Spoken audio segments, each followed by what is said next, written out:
하나님 말씀 보겠습니다. 하나님 말씀 민수기 11장 1절, 2절, 2절 말씀입니다.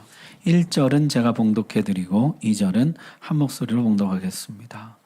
여호와께서 들으시기에 백성이 악한 말로 원망하매 여호와께서 들으시고 진노하사 여호와의 불을 그들 중에 붙여서 진영 끝을 사르게 하시매 백성이 모세에게 부르짖음으로 모세가 여호와께 기도하니 불이 꺼졌더라. 아멘. 하나님 말씀 전하겠습니다. 드디어 이 백성은 약속의 땅을 향해 행진을 시작합니다. 1년 전에 시내산에 도착을 해서 율법을 받고 성막을 만들었습니다. 5대 제사, 7대 절기, 구름 기둥, 은나팔, 호밥의 안내까지 그야말로 모든 준비를 완벽하게 마쳤습니다. 이제 시내산에서 약속의 땅까지 신명기에 보니까 10하루길이라 그랬어요. 10하루길. 아이들, 부녀자, 가축들까지 다 고려해도 넉넉 잡아 한 달이면 약속의 땅에 도착하게 될 것입니다.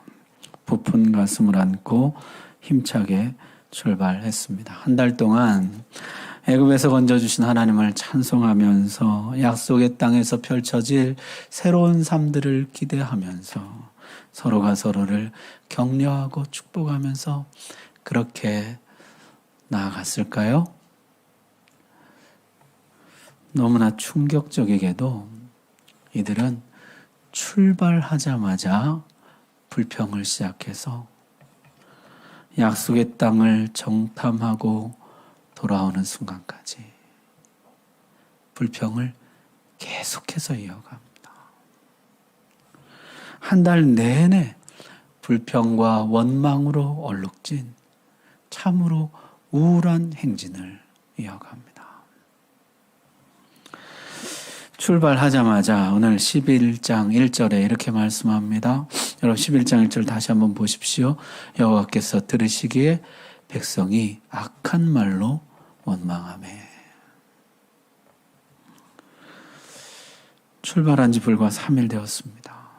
하나님이 더 이상 들어주실 수 없을 정도로 악한 말로 원망을 계속했습니다. 광야길이 생각보다 힘들었는지 아니면 그새 지친 것인지 백성들의 입에서 3일 만에 악한 말들이 쏟아져 나오기 시작했습니다. 시내산에서 하나님의 영광을 직접 보고 하나님의 음성을 직접 듣고 하나님이 직접 쓰신 십계명을 받았습니다. 하나님의 충만한 임재 속에서 1년을 보낸 사람들 치고는 너무나 쉽게 무너져 버린 것이죠. 그러고 보면요, 홍해를 건넌 후에도 3일 만에 불평을 했었습니다. 물이 쓰다. 마라의 쓴물 앞에서 그들이 3일 만에 불평을 했었거든요.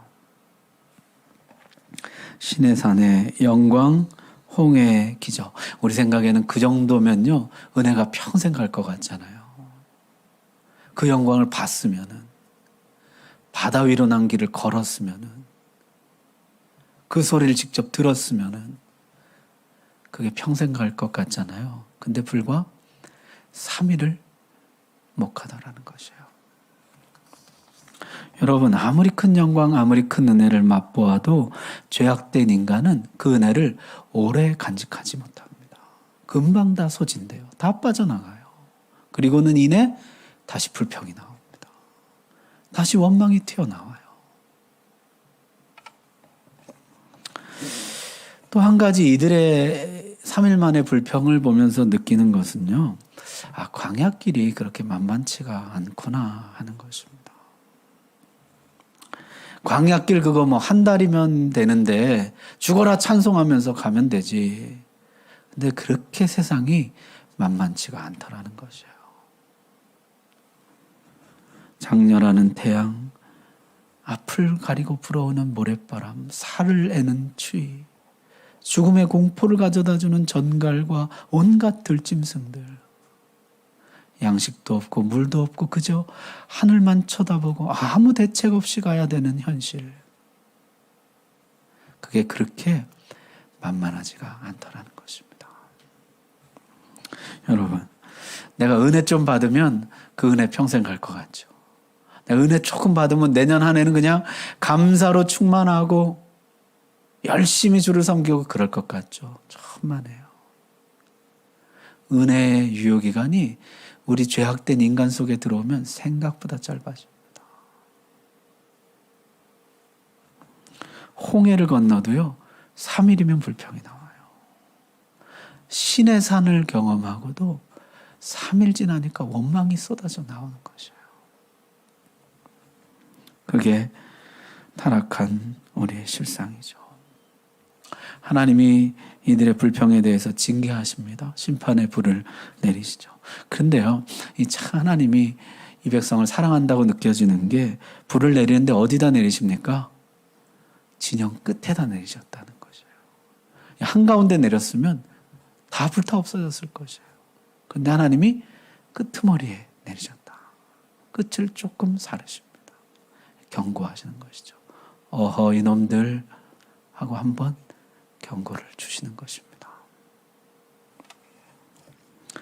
사실 이 백성이요, 애굽에서 나오면서부터 지금까지 계속해서 불평을 해오고 있는데 이 불평이요 시내산을 기점으로 달라집니다. 시내산 이전의 불평과 시내산 이후의 불평으로 나뉘어요. 시내산 이전의 불평 어떻습니까? 하나님이 아무 말씀도 하지 않으세요. 어떤 징계도 없습니다. 그냥 다 들어주세요. 다 받아주세요. 마치 어린아이를 달래듯이 얼르듯이 다 들어주고 다 받아주고 시내산까지 인도해 줍니다. 물 달라면 물 주고 양식 달라면 양식 주고 도와달라면 도와주고 그 모든 것 그냥 다 들어주고 인도해 주세요. 그런데 시내산 이후에는 달라집니다. 이미 시내산에서 충분히 하나님의 영광과 임재를 경험했어요. 더 이상 마냥 어린아이만은 아닌 것이죠. 시내산 이후의 불평에 대해서는요 하나님이 책망하십니다. 징계하십니다. 하나님은 우리가 마냥 어린아이같이 늘 불평만 하는 그런 어린아이에 머물러 있기를 원치 않으십니다. 우리가 성숙한 책임 있는 하나님의 백성이 되기를 원하십니다. 여러분 어떠세요? 여러분 아직 갓난아기이십니까?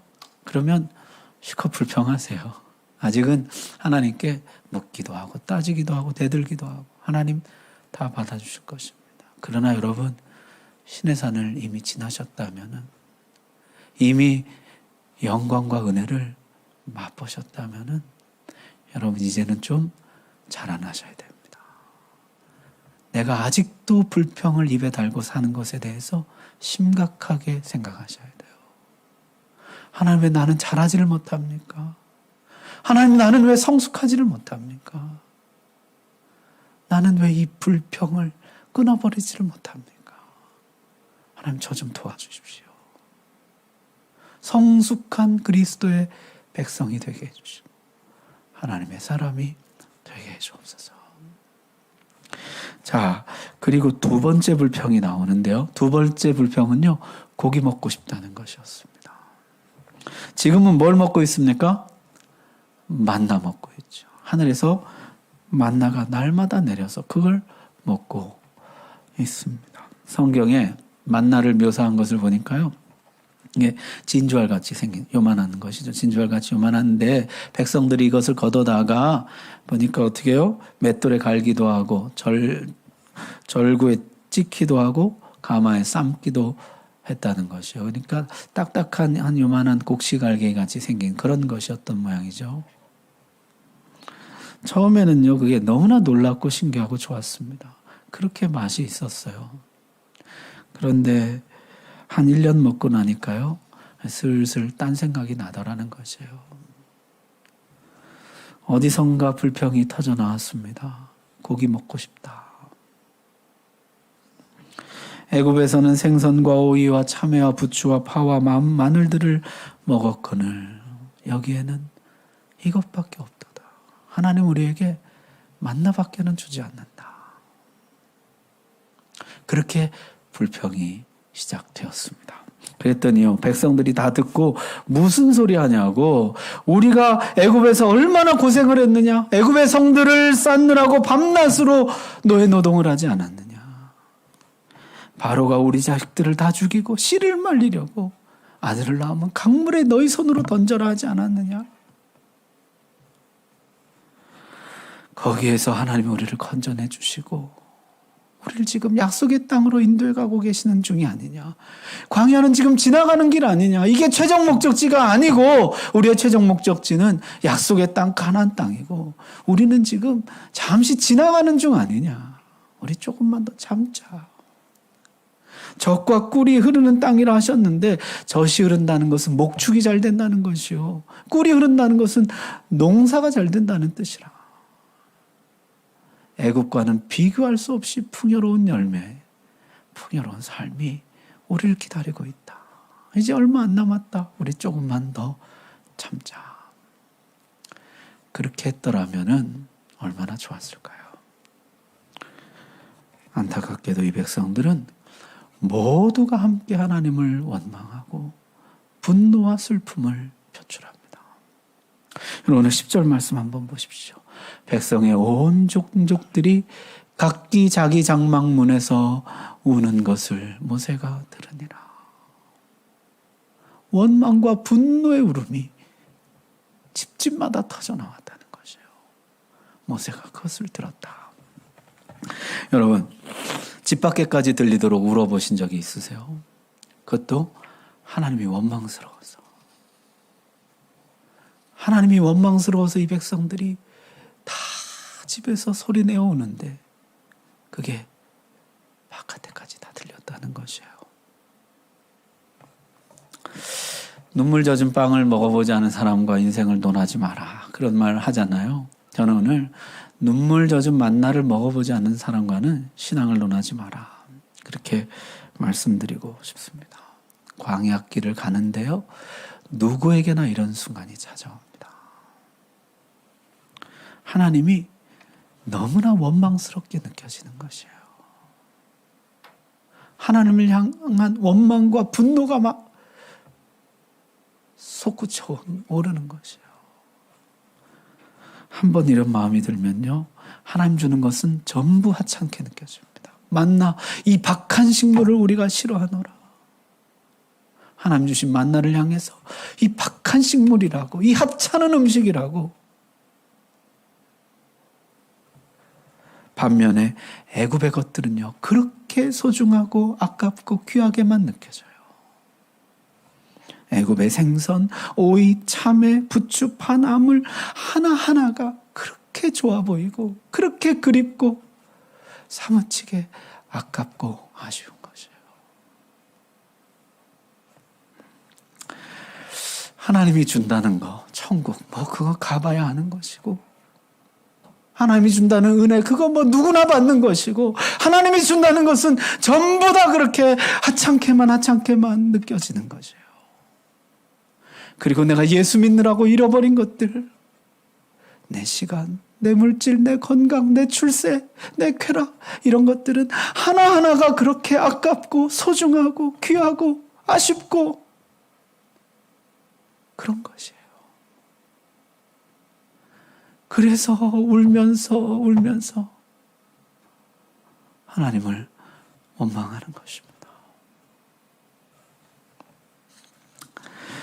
그런데 여러분, 애굽에서 정말 그렇게 좋았습니까? 이 사람들 말만 들으면요, 애굽이 완전히 낙원 같아요. 근데 정말 애굽에서 그렇게 낙원 같은 삶을 살았습니까? 천만에죠. 죽을 것 같은 노예 노동과 자기 자식을 강물에 들어던지는 극한의 고통 속에서 하나님 왜 우리를 돌아보지 않냐고, 왜 우리를 건져내 주지 않냐고 울부짖던 세월들이었습니다. 마귀가 잘하는 일이요, 애굽을 미화시키는 것이에요. 애굽이 너무너무 좋게 기억되는 것이에요. 추억되는 것이에요. 그립고 아쉽게 느껴지게 하는 것이에요. 그래서 하나님의 백성들에게서 약속의 땅에 대한 소망과 기대를 빼앗아가고 그 자리를 대신 애굽에 대한 추억과 그리움, 그리고 하나님에 대한 원망으로 채우는 것입니다.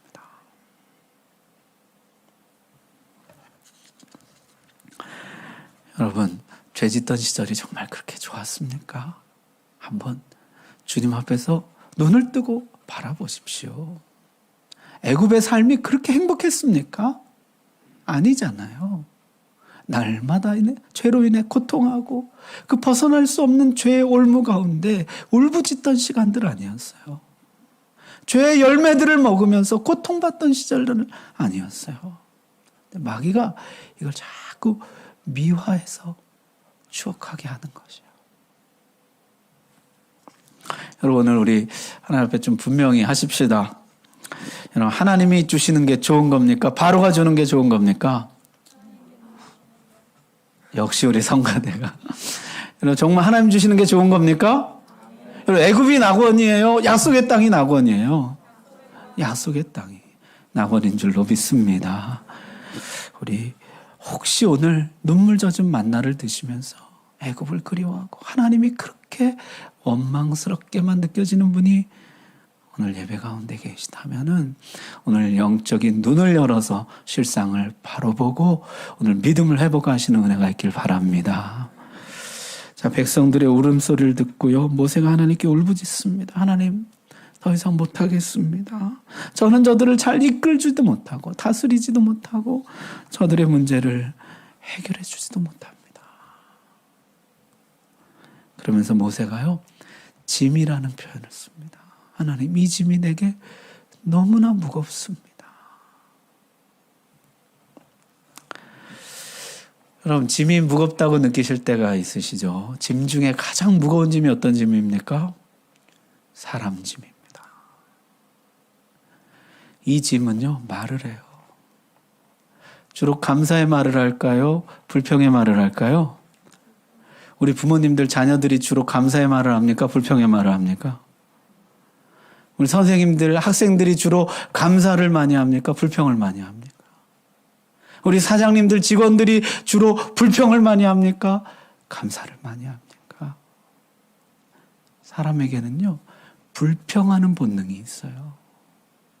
아무리 좋은 것을 주어도 불평하고, 우리가 볼 때는요, 그렇게 좋은 환경인데도 끝없이 불평을 해요.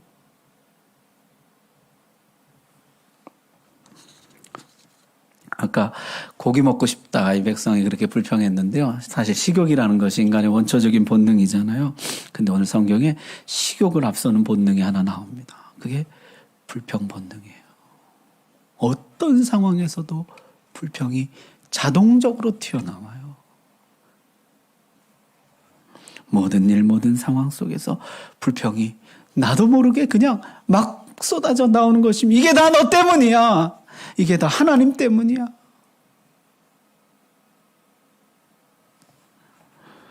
끊임없이 남 탓을 하는 악한 본성이 우리 속에 자리 잡고 있는 것입니다. 사람 짐을 진다는 것은요, 그 끊임없는 불평을 견뎌낸다는 뜻이에요.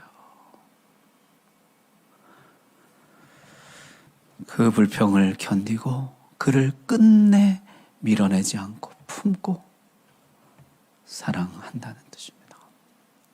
여러분, 고린도전서 13장에 사랑의 정의가 나오잖아요. 사랑의 정의가 뭡니까? 사랑은 오래 참고로 시작해서 맨 끝에 어떻게 끝나요? 모든 것을 견디느니라로 끝나는 것이 사랑이에요. 오래 참고로 시작해서 모든 것을 견디느니라로 끝나는 것이 성경이 말하는 사랑이에요.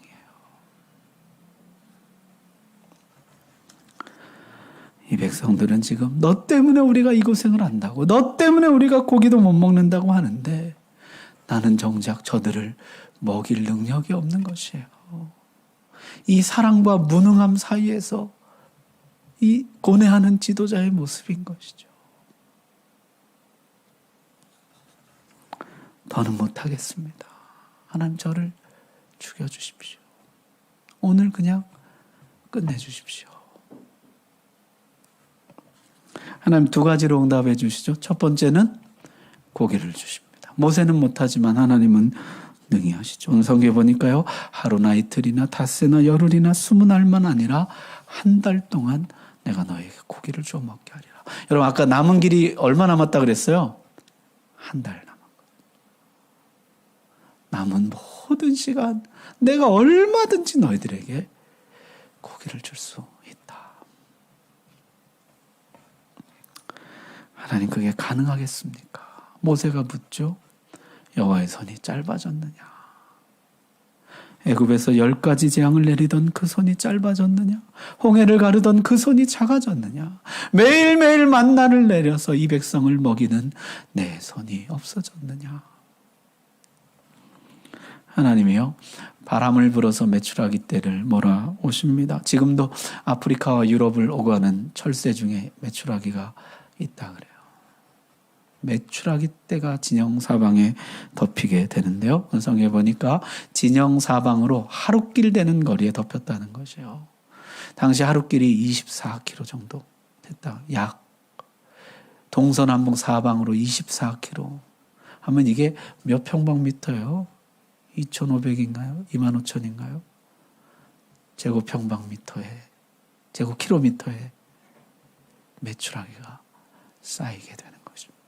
백성들이 종일종일 그 메추라기를 거두어 들였다.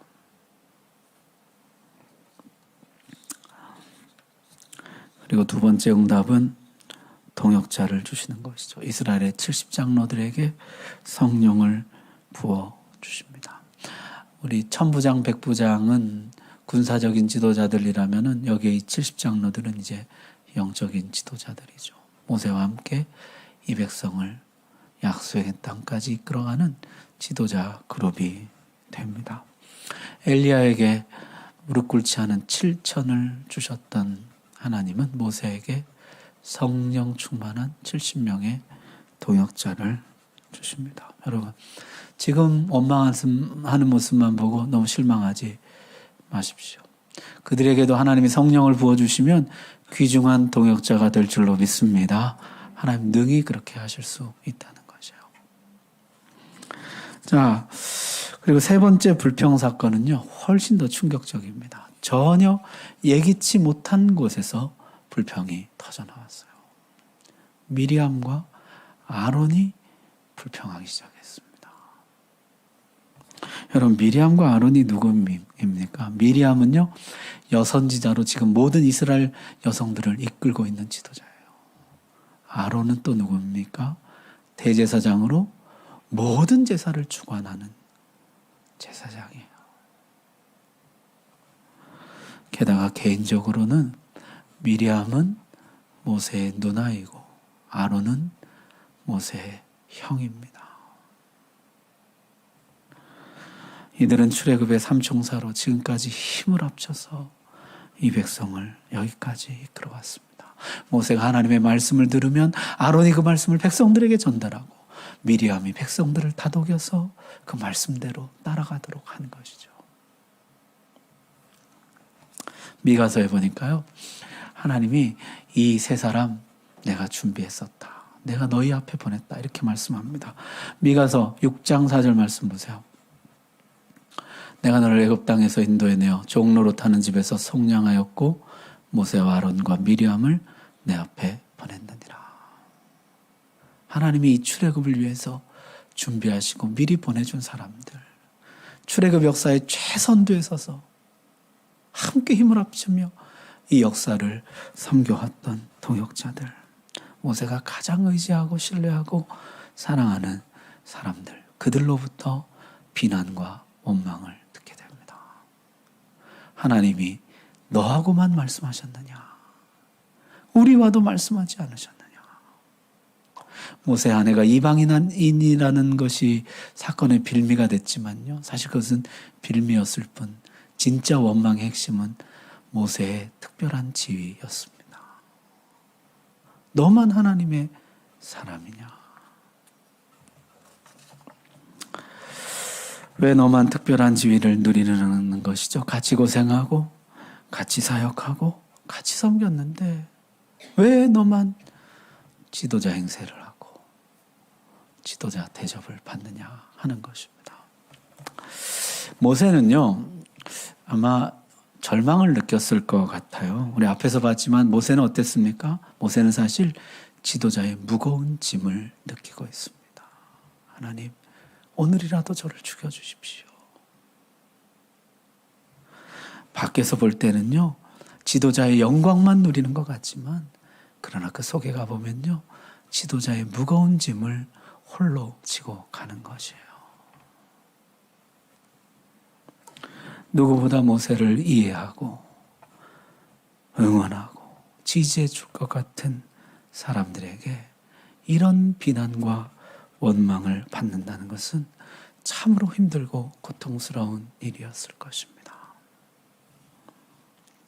여러분, 불평이 얼마나 강력하고 무서운지, 얼마나 우리 속에 자리 잡고 있는 본능인지 한번 보십시오.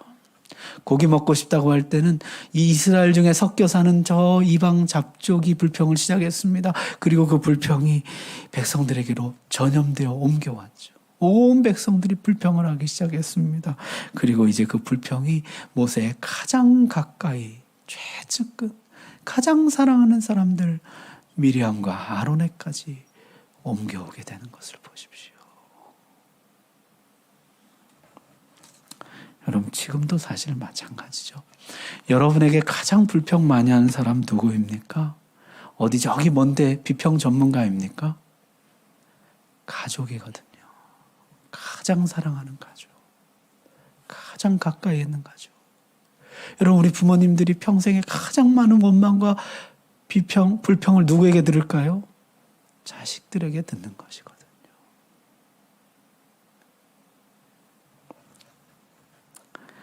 가장 가까이 있는 사람들. 여러분, 그들이 특별히 악해서 그렇습니까? 아니요. 우리 속에 불평 본능이 있어요. 가까이 가면 그 사람의 허물이 더 잘 보이는 것도 있지만은 우리는요, 누구에게나 불평을 쏟아놓는 불평 본능이 있어서 가장 가까운 사람에게 우리의 불평을 대부분 쏟아 놓더라는 것이에요.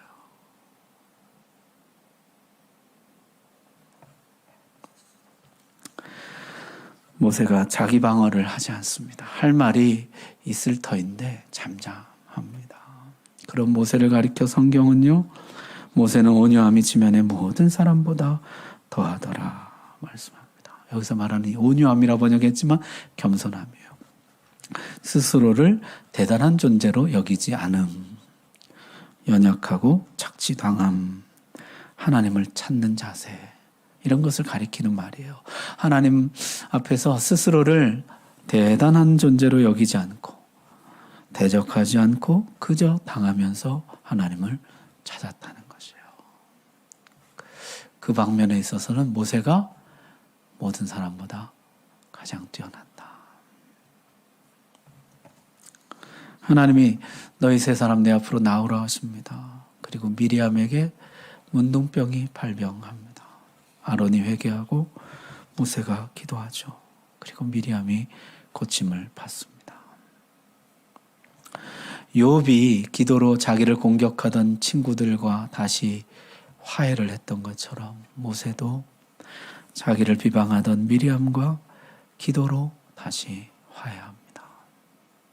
그리고 이 출애굽 삼총사는 다시 하나가 되어서 마지막까지 이 출애굽의 사명을 완수하게 되는 것이죠.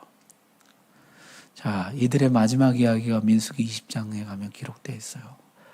출애굽한 지 40년 되는 해, 그 사명을 완수하던 해 1월에 미리암이 죽고 5월에 아론이 죽고 그의 연말에 모세가 죽습니다. 그렇게 그들은 사명을 완수했습니다. 여러분, 우리는요, 중간중간에 얼마든지 불평할 수 있는 사람들이에요. 우리는 서로에게 불평할 수 있고 하나님을 향해서도 원망할 수가 있습니다. 우리는 그렇게 연약한 사람들이에요. 중요한 것은 그 다음입니다. 그 다음에 다시 하나님 앞에 회개하고 기도로 다시 하나 되고 연합하고 화해하고, 그래서 끝까지 사명을 완수해 가는 것, 끝까지 그 행진을 마치는 것, 그게 우리에게 중요하다는 것이에요. 사실 이 미리암의 사건을 보면서 좀 아쉬운 것은요, 미리암은 원래 어떤 사람이었습니까? 미리암은 원래 찬양하는 사람이었어요.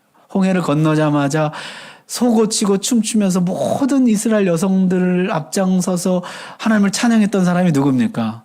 미리암이거든요.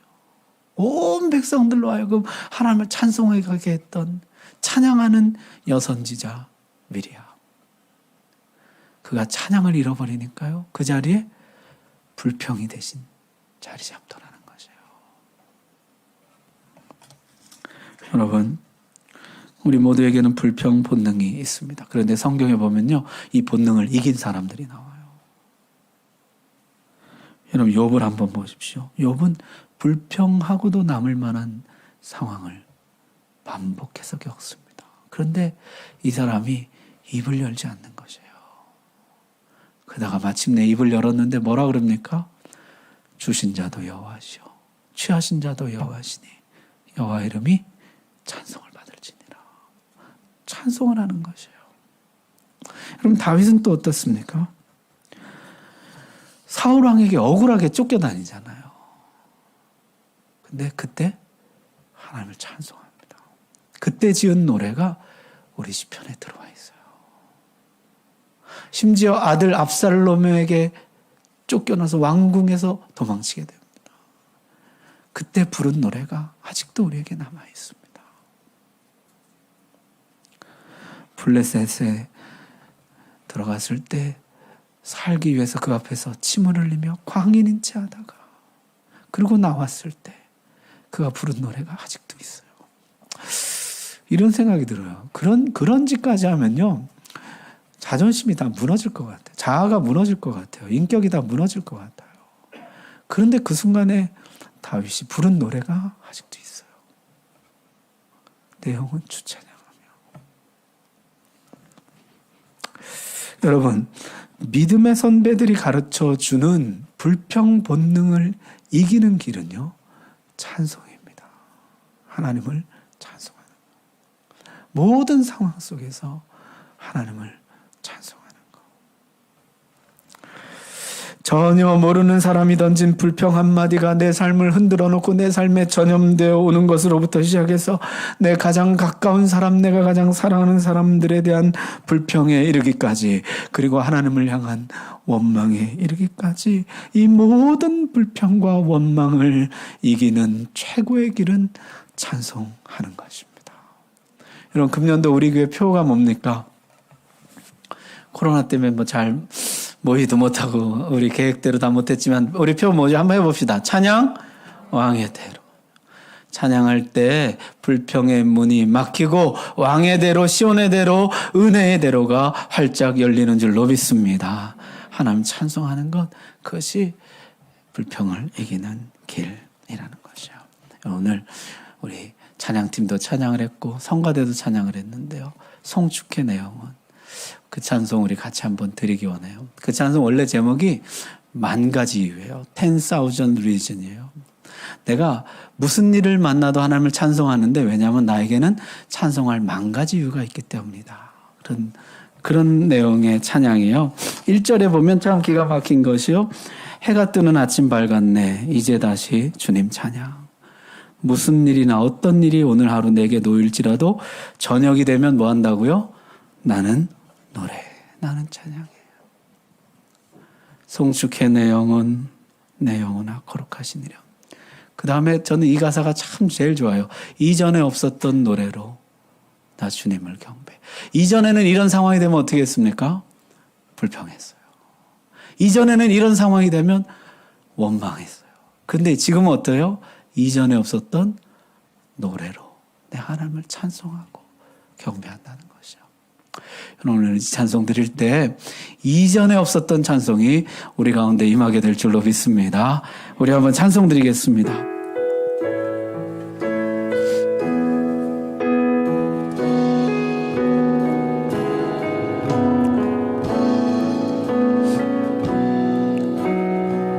성숙해 내 영혼, 성숙해 내 영혼, 내 영혼아, 거룩하신 이를